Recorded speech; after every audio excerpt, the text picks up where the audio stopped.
آئیے امام علیہ السلام کی برکتوں سے امام علیہ السلام کے والدہ کا تعارف کراتے ہوئے آج آپ کی خدمت میں بات کو آگے بڑھائیں۔ اس میں کوئی شک نہیں کہ سب پہچانتے ہیں کہ امام رضا علیہ السلام کے والد گرامی امام موسی کاظم علیہ السلام اور ساتویں امام علیہ السلام آپ کے والد محترم اور آپ کی والدہ گرامی قدر کا اسم گرامی السیدہ جلیلہ نجمہ سلام اللہ علیہ۔ نجمہ کے معنی کیا ہیں؟ نجمہ کے ایک سے زیادہ معنی علماء نے بیان کیے اور میں چاہوں گا کہ تمام کے تمام معنی میں آپ کی خدمت میں پیش کروں۔ نجمتن امام رضا علیہ السلام کی والدہ کا اسم گرامی، یہ پھر بات یاد دلا دوں کہ نجمہ خاتون کی تربیت حمیدہ خاتون نے کی۔ نجمہ خاتون کی تربیت حمیدہ خاتون کے ہاتھوں سے تمام اخلاقیات، احکام اور تمام فضائل سے متصف کرنے میں حمیدہ خاتون کا بڑا کردار۔ سرکار ختمی کی مرتبہ صلی اللہ علیہ وآلہ وسلم نے حالت خواب میں امام موسی کاظم علیہ السلام سے بھی ارشاد فرمایا کہ ان کو نکاح میں لیجئے کہ خدا ان کے ذریعے سے زمین پر اپنی حجت کو تمام کرنے والا ہے۔ اور اللہ کے رسول صلی اللہ علیہ وآلہ وسلم نے جناب حمیدہ خاتون کے بھی خواب میں آ کر اس بات کا اشارہ فرما دیا کہ اے حمیدہ نجمہ کو اپنے بیٹے موسی کاظم کے نکاح میں رکھ دو کہ خدا اس کے ذریعے سے ایسا بیٹا عطا فرمائے گا جو روئے زمین پر افضل ترین قرار پائے گا۔ اللہ اکبر۔ نجمہ خاتون کی بات بھی ہو رہی ہے اور نجمہ خاتون کے خاص اسم کے ترجمے پر غور کیجئے گا۔ مختلف علماء لغت نے ترجمہ اس انداز سے بیان کیا، کہتے ایک ترجمہ ہے طلوع اور ظہور، جو ظاہر ہو اور طلوع کرے اسے نجمہ کہتے ہیں۔ ایک ترجمہ ہے بغیر تنے والا درخت۔ سورہ مبارک الرحمن میں پروردگار عالم نے لفظ نجمہ کو استعمال کیا، النجم والشجر یسجدان، النجم کے اعتبار سے، تو بغیر تنے والا درخت۔ سید القوم، نجم سید القوم، فارس القوم، قوم کا بہادر ترین فرد نجم، قوم کا سردار نجم، کوکب چمکتا ہوا ستارہ نجم، سریا نجم، پانی کی عمدگی نجم، تلوار کی چمک نجم اور وقت مخصوص نجم۔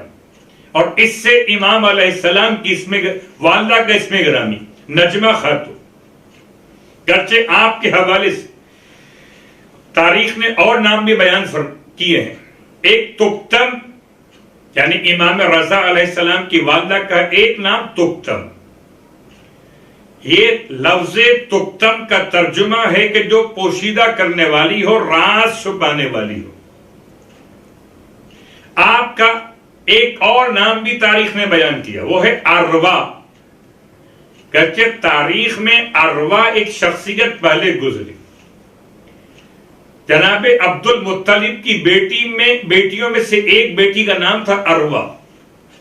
سرکار ختمی مرتبہ صلی اللہ علیہ وآلہ وسلم کی پھوپھی اروا۔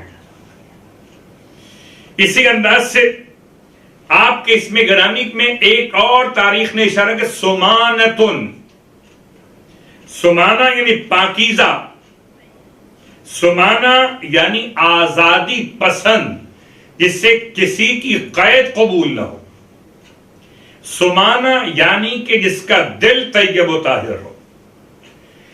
کیا شخصیت جناب نجمہ خاتون سلام اللہ علیہ کی، کہ اگر غور کیجئے تو نجمہ خاتون سلام اللہ علیہ ارشاد فرماتی کہ جب سے خدا نے مجھے یہ نور عطا کیا، امام رضا علیہ السلام کے عنوان سے حاملہ قرار پائیں، فرماتی ہے تب سے میں نے اپنے وجود میں کوئی وزن یا بار محسوس نہیں کیا، بلکہ مجھے اپنی شکم سے تسبیح اور تحلیل پروردگار کی آواز آتی تھی۔ اللہ اکبر! کیا تسبیح و تحلیل پروردگار نجمہ خاتون، اور کیا تسبیح و تحلیل پروردگار امام رضا علیہ السلام در شکم مادر۔ پھر بیان فرماتی کہ پروردگار نے جیسے ہی امام رضا علیہ السلام کی ولادت کے مراحل کو مکمل کیا، شہزادے نے اپنے دونوں ہاتھوں کو زمین پر رکھا اور اپنی زبان سے کلمہ طیبہ کا اظہار فرمایا۔ اللہ اکبر! پھر ارشاد فرماتی ہیں کہ امام موسی کاظم علیہ السلام کی بارگاہ میں جب اس بچے کو لایا گیا تو آپ نے داہنے کان میں اذان اور بائیں کان میں اقامت، اور آپ نے اپنے شہزادے کے تالو کو اٹھانے کے لیے فرات کے پانی سے آپ کو پہلی خوراک عطا فرمائی۔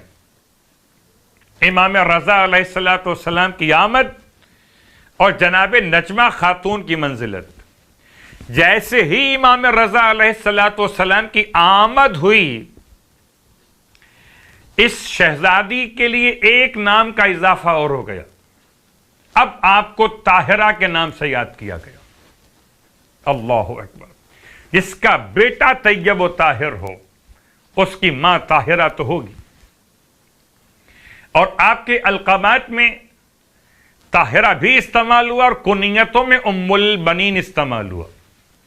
بہرحال تفصیل بہت زیادہ بیان نہیں ہو سکے گی کہ ام البنین کا مطلب تو بیٹوں کی ماں ہے، یہاں تو ایک بیٹا اور ایک بیٹی، یعنی کہ عشرہ کرامت ہے کہ امام موسی کاظم علیہ السلام کی اولادوں میں سے 18 اولادوں میں سے ایک معصوم قم یکم ذی قعدہ، ایک امام رضا علیہ السلام 11 ذی قعدہ، یہ دو شخصیات عشرہ کرامت کے عنوان سے علماء قم نے، علماء مشہد نے ان شخصیات کے نام لینے کا ایک انداز اختیار کیا۔ سبحان اللہ!